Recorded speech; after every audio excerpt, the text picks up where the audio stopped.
Okay, this first clip is from 2014 in Adams County. This is one of the ones that helped put us on the TV show Terror in the Woods. It was recorded at a graveyard of all places. That's the Bigfoot. He's coming. He's coming this way.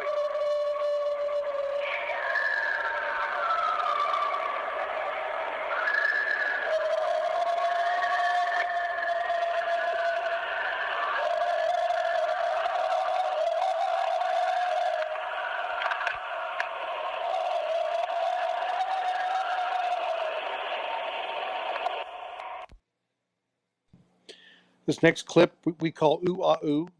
David Ellis was very excited about this clip because the Bigfoot in this clip actually vocalizes vowel sounds, ooh, ah, and ooh, which means it's not a coyote or anything else because they don't do that. And this was also from Adams County last year.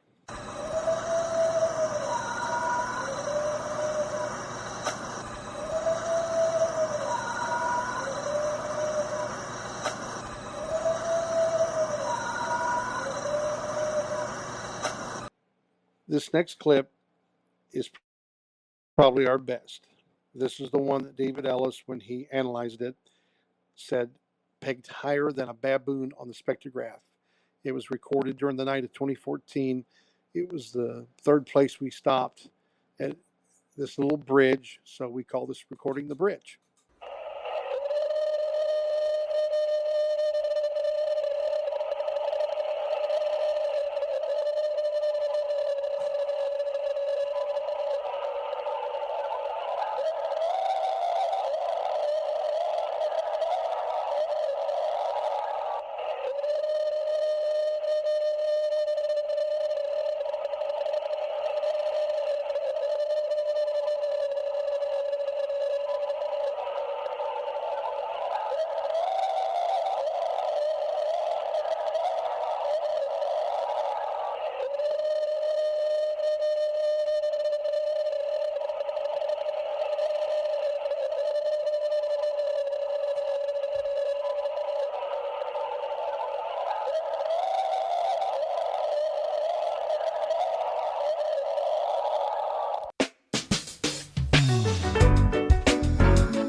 What's going on, ladies and gentlemen? It's the one and only James Williams, also known as Dog Waters, the proprietor of IamDogWaters.com, DogmanEncounters.com, ParanormalOutlaws.com, and like 20 other freaking websites that nobody knows about. But I'm back with another phenomenal interview.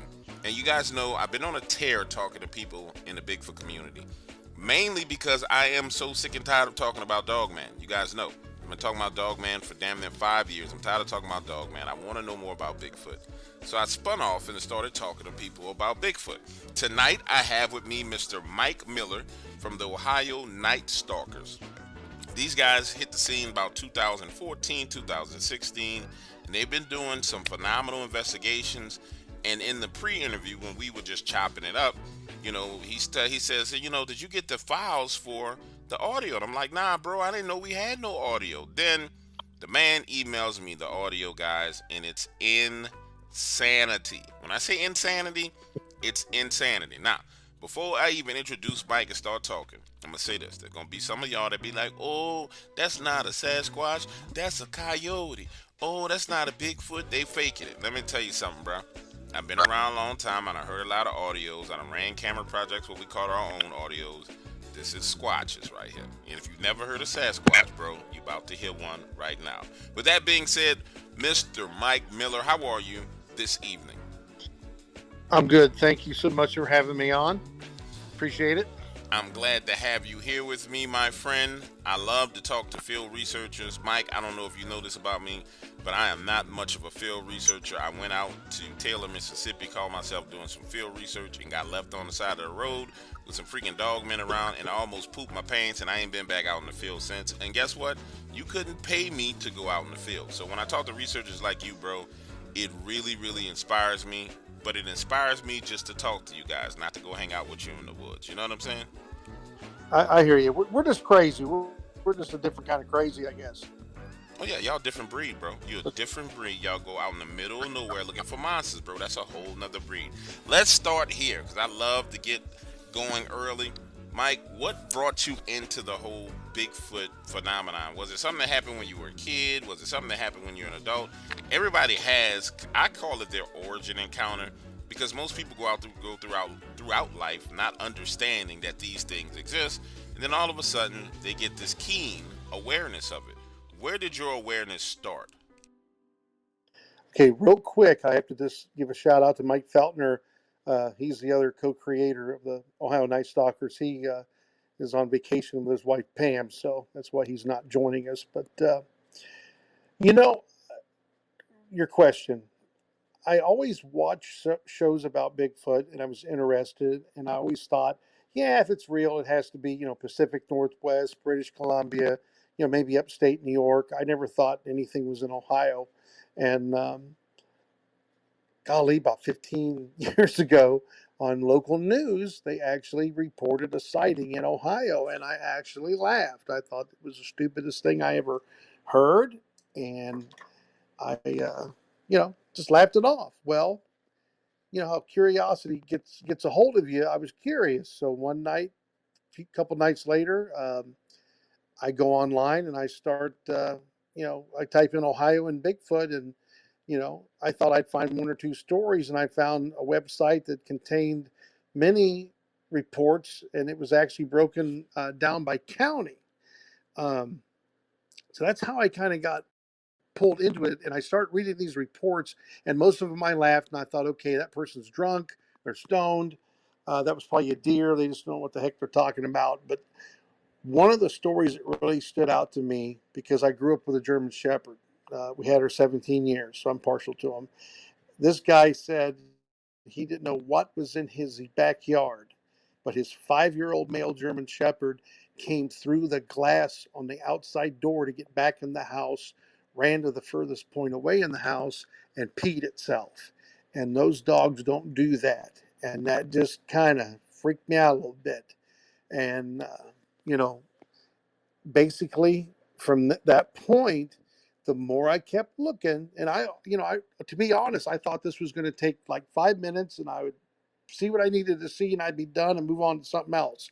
Well, no, I got freaking sucked in the door, just like in a horror movie, and and actually that makes sense for some stuff that happened to me when I was younger. Like if I was out fishing and I would hear certain noises, and back then I just thought, oh, it ain't nothing. You've never been here before. If I was fishing by myself, you're just freaking, scaredy cat. Just don't worry about it. And what I know now, I can look back then and say, okay, I probably had company. I've never told too many people this. I drive for UPS, and probably 18 years ago. This is before I'm in Bigfoot at all. I'm running this route. It's, you guys, people in Ohio will know where I'm talking about. I'm running like Troy Pickwick, Sydney area up and down 75. And this deer was dead, and it was laying by the side of the road for several days. I seen it every day because I'm running that route. And coming back, going south on 75 one night, the sun's going down. It's still twilight. I can still see. Still got my sunglasses on, and this deer starts moving. And I'm like looking like, wait a minute. This thing hasn't been sick for 4 or 5 days, and then it's going to get up and walk away. It's been laying there dead. And I didn't know what was going on. I didn't see anything pulling it. I couldn't see any other animals. If it's a pack of coyotes, it would take more than one. If it's a bear, I think it'd be pretty obvious. And that just bothered me. enough to where the next day I'm running this route again. I come back through there and I've got a little bit of time. I kind of saved some of my lunch time. I pulled over. I pulled off the highway safely and I got out and I thought, I want to look at this spot because I just don't understand this at all. This makes no freaking sense. And, there was the drag mark where it was. And lo and behold, just past that bridge, when I moved this really tall grass off to the side, there was about an 8-foot drop. And then there was the ground continued below. And I just scratched my head and I thought, I don't get it. Was a bear or the coyotes just at the right angle where I couldn't see them? Well, now knowing what I know now, no, there was something standing there that tall that could reach around the little, where the bridge ended and grab a hold of this thing and pull it off the road out of sight. And I'm willing to bet money that's what happened. But back then, it confused me. Yeah, it didn't take a lot to confuse me, but I just couldn't figure that one out. Man, I that's kind creepy. of, yeah, but basically, and to go back, fast forward, basically, the more I looked into this, the more stuff I kept finding. And I didn't expect that. And I wound up talking to someone on Facebook he was posting pictures from Ohio. His name's Dan Mosier. He was into it back then. A lot of blurry pictures he would send me. And I'm like, really? No, there's no damn way, And and then he hooked me up with this person named George Taylor, and that's who took me under their wing. And we went out during the daytime. I'll call these guys the day stalkers. They didn't go out at night. And he would take me to a couple areas and show me like natural storm damage, and then he would show me unnatural tree damage. The structures. The trees been over and driven into the ground that look like the St. Louis Arch, stuff like that. He would show me where they were rubbing. They would reach up and grab limbs and rub the bark off the limbs for whatever reason, and these are way up. 8, 9, 10 feet up. That's a deer's not reaching that high. And he taught me a lot, and found some tracks with him actually in outside of Springfield, Ohio. And I'm going to go ahead and name this place. It's called Clark Lake, and I actually hiked into an area up above that place that I looked at him and said, I bet him $100 that we were going to find a dead body back there. And actually, one of the biggest shelters I've ever seen was built back there. It wasn't being used anymore, but it was something to look at. And walked around and looked and found a couple tracks in the dry creek bed, and but basically that's a story with me. The more I looked, the more I kept finding. Eventually, through a mutual friend, I meet Mike Feltner, and we start going out. And of course, he's nocturnal, and we're doing this stuff at night. And I thought, he invited me on a night hike, and I thought, what the hell, and never been on one. Why not? And so we go to a place called East Fork State Park, and we go on this night hike, and it's in October. And we've had really good luck in October. It's just kind of crazy, but we hiked a couple miles back in this place along a horse trail, and the other guy's name was Mark that was there, and I'm kind of just the third wheel there. I'm just kind of observing and listening, and I don't know what I'm doing basically, and I'm just along for the ride. And those guys did some wood knocks and howls, and there were no replies that night. But nothing happened. Started raining a little bit. The rain got a little bit harder as the night went, and they're like, about an hour or two in, they're like, okay, let's call it a night. And I thought, hey, this is great. I went on a night hike. Looks like I'm going to survive it. It's all good. We started hiking out of there, and that's where all this for me took a major turn, because about not even 10 minutes into that walk, here comes a rock. And you can't see it because it's pitch black, but you hear it. And it's not, and I'm not exaggerating here. I was a kid. I threw rocks at trains. Don't do that, kids. And but this rock is breaking branches in flight. It's not bouncing off them. It's snapping them. Holy That's what crap. gets your attention. Yeah, and it hits the tree by me with a lot of force, bounces off, hits the ground, and then tumbles end over end. and I'm in the back of the line. And you know what happens to the guy in the back of the line in the horror movies? That's me. And I didn't think I was going to make it out there and see my son grow up or nothing. And we still had probably 5 minutes to hike out of there still. And we went up, maybe 10, 15 minutes into that, another one was thrown. And at this time, those guys pulled out these million candle power spotlight things and lit everything up. And that backed whatever off. But that absolutely frightened me. I said the Lord's Prayer under my breath. The last 20 some minutes we walked out of there. And when we got off of the trail back on the main area, I actually knelt down and kissed the ground because I didn't think I'd make it out of there. And that pretty much cemented it for me because, unless people just hide in the woods waiting for someone to come by and Bigfoot, you know, a deer can't throw a rock and a squirrel can't throw a rock, and it kind of limits to what can throw a rock. Right. That's terrifying, bro. I mean, you guys had 45. So how it followed you guys all the way out? How much further did you go before they turned on those bright lights? Was it like you walked for like 5 more minutes, or after the second rock they immediately turned on those lights? Yeah, after the first rock, we probably walked about 10 or 15 minutes, and then here come the second one, which meant they were following us. Same thing. It's going through the air, snapping the branches, and then pretty much Mark pulled his light out and turned it on, and then the other Mike put his on at that point because it was just like, okay, we're not going to get ambushed. And that was I was so thankful for those lights. And I actually retired from bigfooting that night. That shook me so bad. And but I had all winter because that was late in the year, and I had all winter to think about it, and it just ate at me. And I thought, okay, there's something to this, and I want to know what it is. But I'm going to get me one of them freaking lights for an emergency. And number two, a walking stick and a 3-inch knife isn't going to cut it anymore. So I did get my concealed carry permit. I have no thoughts of trying to hunt and shoot any, Bigfoot, but it's just peace of mind for me that, hey, I've got something just in case. No, But so you I, definitely need some peace of mind if you're stalking around in the woods at night where you know these things are. Let me ask you this question. That's a terrifying encounter, but you guys are the Ohio Night Stalkers. What's probably the most terrifying thing as a group that you guys have encountered being out there?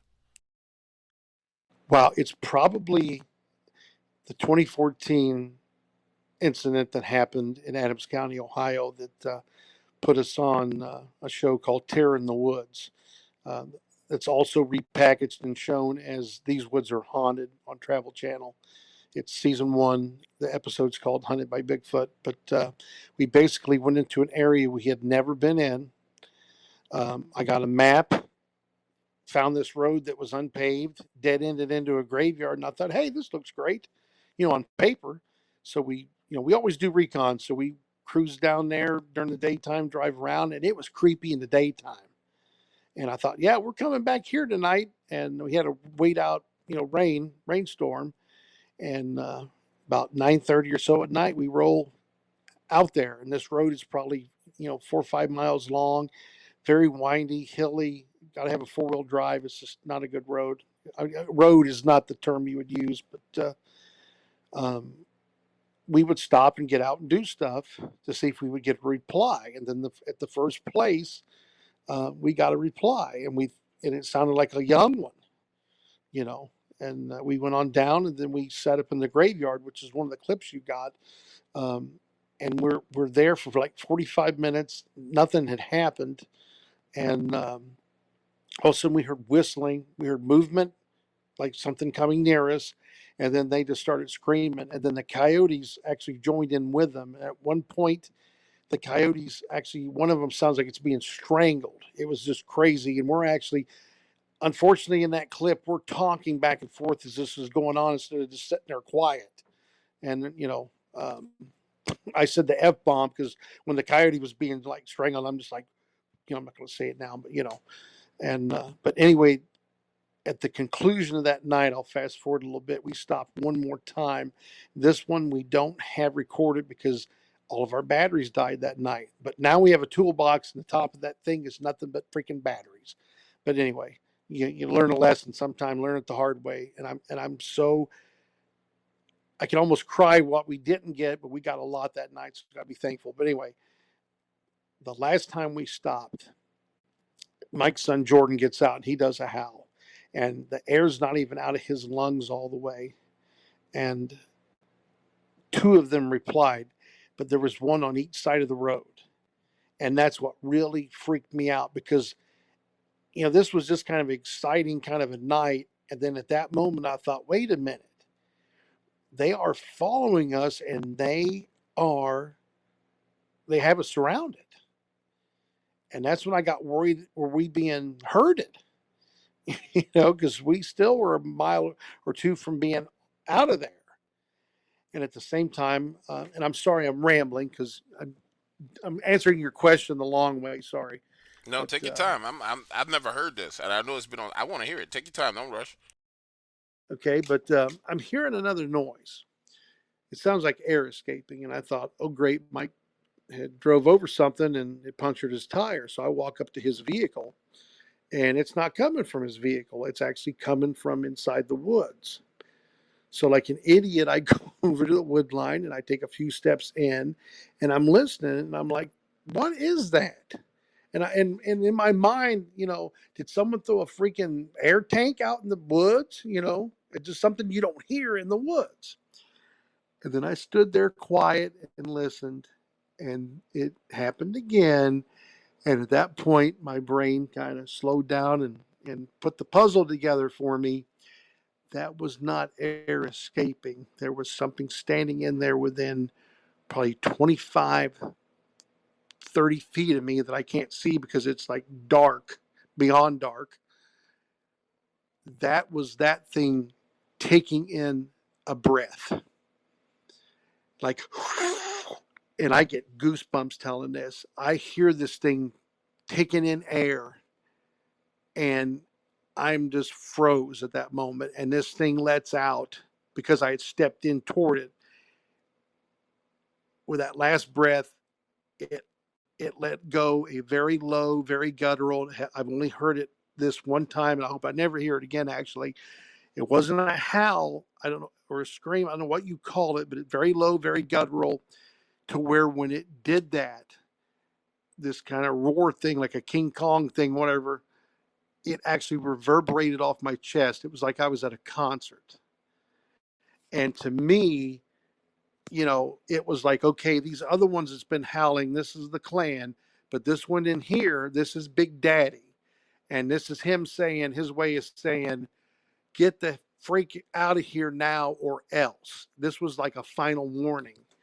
And I literally backed up out of the woods, almost fell, and I turned and I pretty much yelled out, like in a very high pitched Michael Jackson esque type voice, "We're getting the F out. We're getting the F out of here right now." And I did draw my weapon. I had it down at my side. I didn't have it pointing because I didn't know if this thing was coming out after me. And we looked like Keystone Cops getting back in Mike's car to get the hell out of there. And now the TV shows me firing a warning shot. I did not fire a warning shot. That's, TV just, amping it up, of course. They got most of the story right that night, but they did add a few things that didn't happen. That was one of them. But that is the moment I won't forget because that thing was close, and I not only heard it, I felt it. And I will never, ever forget that. Wow, that's Mike. That's crazy, man. Earlier, you referred to you being concerned that you guys were being herded, right? What? Yeah. Just because they were on both sides, or was there something that took place prior to you guys stopping at that point, which made you think you may have been being herded? That night we were just kind of, I don't know how to say this. I've been back in that area more now. The more we've been there several times now, and I'm used to it. This was the first night, so I felt like this place is so wooded, and the woods come all the way up to this little road, to where something can reach out, grab you, and pull you in, and you'd be gone. So we kind of felt like we were just swallowed in. No one would ever find us, and we were oblivious, man. It was like we were doing this. We went into the graveyard, we're dead ended. Then we started coming out and we would stop periodically and do our noises to see what would happen. And we're not even thinking like, hey, they're coming along for the ride on this. They must be bored. We're just not, it's just not clicking in our brain until that moment. Because to me, one on one side, but then there's one behind me. That to me, that means you're being surrounded. That's not a good feeling, you know. No, I'm with you. I'm And with you. I just thought I may yeah, have we missed something. Yeah, I could understand in a moment like that, man, the sheer amount of terror and pressure that you're under. I mean, your mind is racing. You're trying to figure out what's going on, and you're trying to get your bearings so you can just leave. So after that, you guys got in the vehicle and just got out of there, or was there anything else? well, there was not so much with them, but Mike almost rolled us. He took off and he really almost rolled us, and we were still up elevated a little bit, and we went down the road a little ways and we stopped pretty much to just kind of do to calm down because our adrenaline is through the roof. We made sure Jordan was in the car. Like, okay, everybody's here. We're okay. Deep breaths. We're okay. And we're sitting there and the car's running. The bright lights are on. We're trying to regroup pretty much. And a deer walks right in front of the car and stops and never looked at the vehicle one time, even with the lights on it and everything. It was looking at the direction we just came from. And that deer snorted, it pawed the ground, it turned around, it ran the other way. So that thing knew they were there. And we left. And, we got about 5 miles down the road. And Mike wanted to turn around and actually go back and just drive down the road. And I said, dude, they're liable to push a tree on us. Let's just, we're home free. Let's go home. And that night, we've never had a night like that. And that night was pretty much Game 7 of the World Series and the Super Bowl in one night. For whatever reason, we went to the right spot. They were bored. They probably never had anyone come in and bug them like that. And boy, we got their attention. And they made sure they walked us to the door. You know, but Man, that's crazy. yeah, That that's that was October October 11th, 2014. I will not ever forget that night at all. I had a question for you. How do you go after having something like that? How do you mentally prepare yourself to go back into the woods again at night? Like nobody really talks about this as a researcher, right? Like it's kind of people know that people go out, researchers go out in the woods at night to hunt for Bigfoot and seek evidence, but nobody talks about what goes through your mind after that kind of encounter when you're going back into the woods, and then how you. I don't think you get yourself psyched up, but how do you come to terms with that, bro? You know what I'm saying? Like that's horrific. How do you come to terms with that to go again? I just my brain, I can't even wrap my mind around doing something like that. Well,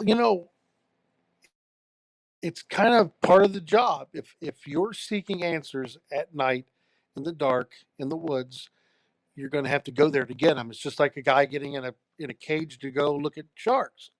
You know, that's where that's where you're going to wind up. Yeah, we kind of get psyched up for it. On our way there, maybe we'll play some certain songs we want to play. Listen to, and but I'll tell you one thing: to have a group that does help. There's strength in numbers, even though it wouldn't matter if those things charged in there wouldn't matter. But in your mind, you're not there by yourself. I would never do this by myself. I'd have to be standing there with a freaking flamethrower, to do that by myself. There's just no way. And they say, well, they're not, they don't harm people. Then you hear stories they do. I think if you're there by yourself, they may be more inclined to mess with you more because you are, by yourself. But you just got to have a passion for what you're doing, and that passion drives you for that answer to get out to try to record more. I don't expect to get a glimpse of one. I'm realistic. If it happens, it's going to be more of a accidental. But if they scream or they knock a tree, they throw rocks, I can record that. I can take that home with me and relive that and have it analyzed. And what you had mentioned earlier at the the beginning of the show about, the skeptics are going to say that's a coyote and all that. Our audio was analyzed by David Ellis, who is a professional sound analyst from Washington State. And he has concluded that we have recorded no known animal in North America. And one of the screams that we recorded actually pegged higher than a baboon on the spectrograph. And that's evidence whether it's Mr. Skeptic likes it or not. Because David Ellis explained that every living thing communicates in its own hertz band. A coyote is 900 to 1200 hertz. It's never above, never below. And what we recorded isn't a coyote, isn't a dog, isn't a fox, a deer, a raccoon. It's not a person pretending to be something, because his equipment would show and tell that story. Now, he can't come out and say, hey, you guys recorded Bigfoot, because, there's no, it's not been confirmed. But, you know, Well, that's that's still evidence. at the end of the day, what I've learned when it comes to evidence, especially when we talk about cryptids, unless you literally have Bigfoot chained by his arms and legs, and he's like laid out spread eagle in the middle of the interstate, and then you take pictures and video and selfies with him, then some people will believe you. And once you do that, 1,000 people can walk up to it and see it. A majority of them are still going to say it's a hoax. So it's one of those things to where, for me at this point, trying to present evidence is a lost cause in my opinion. But I can understand why people do it. Now, for you and your crew, right? You guys have got some phenomenal audio, which is phenomenal evidence. It, this is where I struggled, and maybe you can help me with this. Um, when do you guys feel like enough is enough? When will you feel like you have what you need in order to prove it to yourself? Because I don't think it really matters what other people think at this point in time. You guys went out in 2014 and pretty much got ran out of there. You was in a graveyard. You got some phenomenal sounds. So I guess, what are you guys searching for now? What is it the holy grail of actually a sighting? Is it a video? What are you looking to get now that would satisfy you at this point in time? More audio. I never think about, what's the end game, or, we're going to try to get this. We try to, like, we have kind of used a map, a topographical map, and went into an area that's probably about 10 miles, not even that, by the way the crow would fly, um, from where that all happened in 2014. And we think we're in an area where they are kind of letting their young roam, and we're kind of edging in there a little bit. And what we did 2 years ago is, we went back there, and when we set in a circle, everybody's kind of facing a different direction. And we're not using, the TV show showed us using lights and all that. We do not do that. We have lights on us. Those are for emergency. We use red light or a blue light and set up. Then we go dark. But we're all looking at a different angle. We're covering 360. Even though we're like in a circle. But anyway, we sat there and talked normal voice for 40 minutes to see what would happen. Nothing happened. So then we call blasted a wolf howling. And probably no more wolves in Ohio, but just something to break up the night. Waited 15 minutes because nothing happened, and we call blasted wolves howling. And not even a minute after that, something up on the ridge. What I call that recording is unknown distress call, because this thing was in distress and it moved actually across the ridge and then down towards us. And to me, it sounds like a gibbon monkey in a way, like in some of the recordings of a real, a monkey that I've heard. And, but, Mike and I talked, we had some other people there, and he goes, I don't think that's a deer. He goes, I don't think so either, because deer normally sit down when they're scared. They don't walk toward, what's scaring them. And, this is just my theory, but we scared one of the young ones, and it was in distress. And then about 20 some minutes later, if that, our vehicle started getting pegged with rocks. Now, we've had rock stone before, but they've always kind of been in in your vicinity kind of rock, like, hey, you need to go. Not this night. They were like throwing to hit something. and they damaged the freaking vehicles because they were pissed. That young one got scared because those are actual wolf recordings. So it tricked it. It thought, okay, there's a predator here. I'm in trouble. So then the family showed up to protect it. Didn't find a coyote or a wolf hanging around, but there we were, sitting there, and they're like, oh, it's them idiots. And they were not happy. Whoa. And What kind of damage? Are you so talking about like they broken rocked us, man. windshields? Or are we talking It's about happened more than once. what kind of damage we talking about? Dents, both his vehicle, my Jeep, dents in the car, in both cars. His windshield got cracked in two places. Mine would have been, but the rock actually hit the freaking windshield wiper. And I actually had to have the arm of the wiper thing replaced because it bent it pretty bad. And, stuff like that. They haven't hit anyone yet, but they've thrown, they've tagged. They actually tagged. I have a 22-inch parabolic microphone. It's non-amplified, and I hooked that into a Sony, one of the voice recorders, but one of the ones it's the LC. Oh, I can't remember what it's called, but it's a more of a linear. It's got the actual graph, shows you the signal strength and all that. And I plug it into that, and I pretty much just point it in the direction I think is going to be lucky that night, and let it record. Turn it on as soon as we get there, and let it run the whole night. Which means if anything happens, I have to pretty much go back and set and go through 4 hours of recordings listening for good stuff, and we wait and see what happens. And they actually hit the dish on one of the throws, and actually skittered across, and my moonroof was open, and the rock dropped down into my Jeep. We have like three of the rocks from those nights. Dude, that's crazy. That's That's actually part of our presentation when we do presentations at like a library or at a conference. That's part of our presentation this year. Rock Night 1 and Rock Night 2. But then we just had another night of rocks this year, and there were so many thrown. I call that night the Night of Stones and that was a different night from the one where you because they guys were just sitting don't in a like us circle. there. Did you hear me? Yeah, I said that was a different that was night than earlier the one where you earlier this guys were year. sitting That in a was circle. You were cutting out really bad. Are you still there? Yeah, I'm here. Can you hear me now? Hello. Uh oh. Yeah, it was cutting out, but the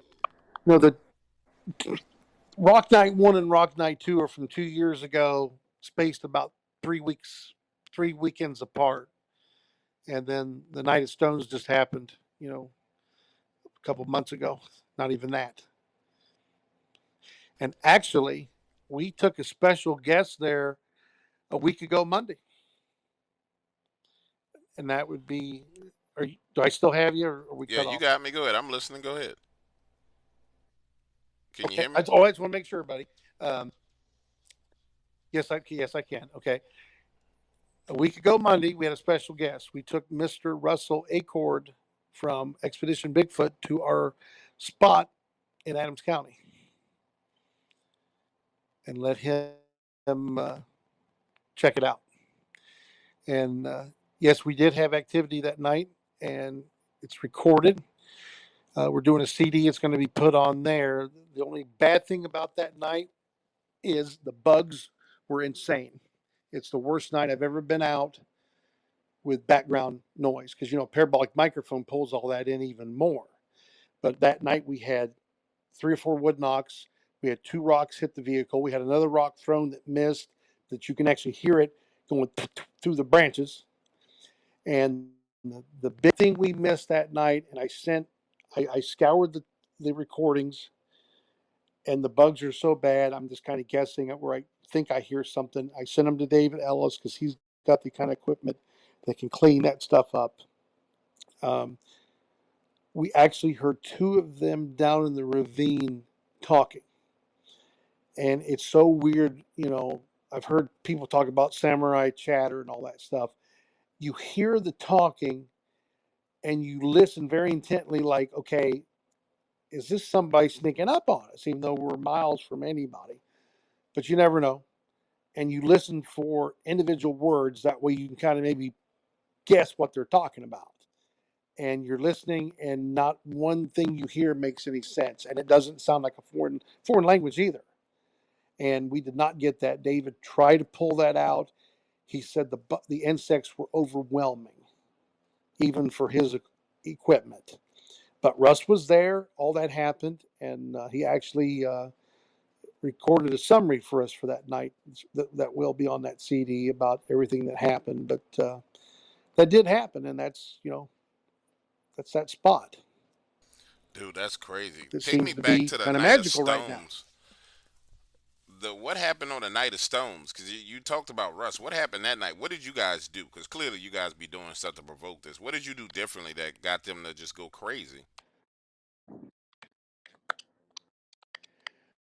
Well, we just went back to the same spot where it happened 2 years ago. We basically did the same kind of MO. We just, sit there and talk. And, and to go back to the second rock night that was 3 weeks after that first one, we didn't even have to call blast that night. We literally got there, set up our equipment, not, and didn't even sit down yet, and they already started throwing stuff. Um, but this night that happened, a month or so ago, basically same thing. Set up. Then we did did call blasting, and they do not want us there. They do not like us there, and they just kind of kept up with the rocks. They just kept throwing them. And this is the nursery And we area, just basically where they let their young push the ones play envelope and around at. see. I think. I mean, we're just guessing. We don't know, but it seems to be that way because we think some of the interaction we have is with some of the younger ones because they kind of come in a little closer out of curiosity, but they're not they're not bluff charging or anything. They're just they're there. You can hear them, and they're not being as stealthy as far as moving closer because I've been sitting there before or in a place and you strain to hear and you don't hear nothing but something's coming because all the bugs instantly stop, or frogs, whatever you hear, everything comes to just a weird halt, which isn't natural. um, it's just a different feel from there. Russ did a couple things while we were there that night. He actually tore a branch out of a tree and kind of smacked it into the tree. We kind of called it his King Kong moment. He was trying to emulate another primate doing a challenge to see what would happen, and that's when one of the rocks was thrown and hit the vehicle. But we're actually going back to that spot in September, and we're going to try and we put out a little bit of food before, but this time we're going to take a lot more, and we're going to put food out, and I may even grill out while we're there and let that smoke go up through there and throw that food out there, and just try to say, hey, I know you don't want us here and we're a pain in the ass, but we don't mean any harm. But and I don't know if that'll work or not. Maybe that they'll be okay with that. Maybe they won't. Like I told Mike, I said, if somebody was, climbing over your fence and coming into your yard and leaving, even if they were leaving gifts on your steps, you'd be like, who the hell's in my yard? You know, but we're going to try that. We're going to have a little cookout for them here pretty soon. I know that sounds crazy to people, but we're going to try different stuff to see what kind of reactions we get. Have you guys tried like lighting a controlled fire and see what kind of reaction you get? No, we haven't done that. We try to keep the light down because I kind of believe that before we were here and it was just the Native Americans, I think these things were more of a, sleep at night, up during the day kind of regular kind of hours. And then we get here and, we're building, we're tearing everything down and building strip malls, and we're killing everything left and right. And I think they became nocturnal to keep from running into us mostly. And I don't think they like a lot of bright light. So that's why we try to keep the light down. But no, we haven't. Plus, I'd hate to have the fire get out of control. Like, oh, sorry, we didn't mean to burn the forest down, but local Yeah, local Bigfooters set forest fire. That'd be yeah. that'd be And a great Bigfoot, news like, look at story. these But clowns burning up my uh, living room. Yeah, I got you. Let me ask you this. I want to circle back to something you said yeah, earlier. Have you guys got any inside baseball on why those batteries drain the way they do? I've experienced that with some of my research projects where the batteries would just, you could have a fully charged battery and it would just drain within hours. Do you guys have any insight on why that happens when you're out in the field? I don't know. I'm going to guess. I mean, the night of 2014, I'm going to chalk that up to just, we were stupid and we didn't bring extra batteries. And the ones in there, when you're out there for several hours, they just, they were done. So that's how I'm going to chalk that night up. But I've heard people talk about that. We've had a little bit of that. Like electronics kind of don't always, work well, especially when people manufacture most electronics, they're to be made in a or used in a environment inside your house or something. Control temperature and all that. And here you are, you're outside. You know, it might be windy. Temperature variations. All that could factor in. I don't know, but we have had some people in the group zapped by the infrasound, and I do believe that. I wasn't sure about that, but tigers and stuff use that to stun prey and rivals, and we've had people basically convulse. We've had someone throw up. We've had another, a couple people actually almost go, break into tears for, they don't know why. And maybe they have something that they're using. I think they see the infrared. I don't. That's why I don't think the trail cameras work. I think they actually see that light. And Russ showed us something there that night. He's got kick ass, night vision stuff. And I'm looking through this stuff that's military grade, and I had a camera facing the front, and it's a Sony. It's a movie camera, and it's got night shot on it. So it's got about 25 feet, I think it can see, and we can't see the light coming off that. It looks totally dark in the front of my vehicle. He goes, I want you to look through these goggles and tell me what you see. And I looked to the front of my vehicle, and that camera out there, it looked like a beacon of light.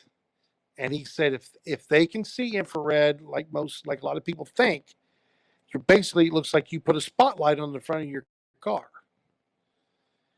And I'm like, wow, I was just totally blown away how bright that was.